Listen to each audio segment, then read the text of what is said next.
наши дети туда приедут и обнаружат дерево, которое носит имя их деда, прадеда и дальше. Это очень приятно это осознавать.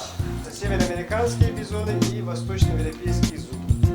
На них охотились, считал, 10 тысяч лет назад. Верхняя челюсть и нижняя челюсть.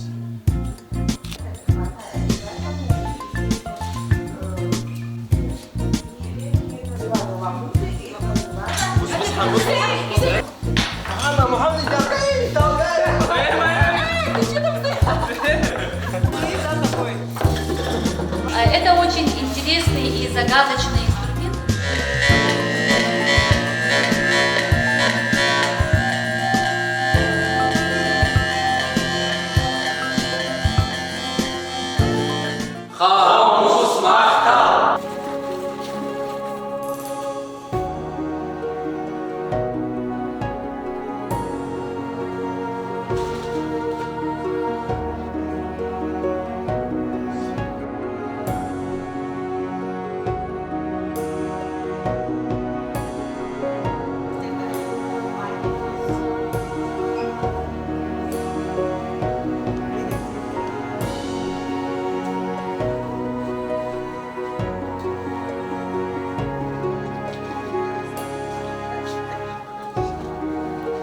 Серебряное облепление глаз.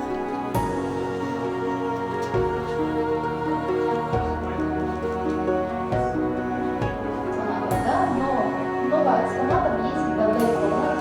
Посещение огромное. И наше огромное спасибо.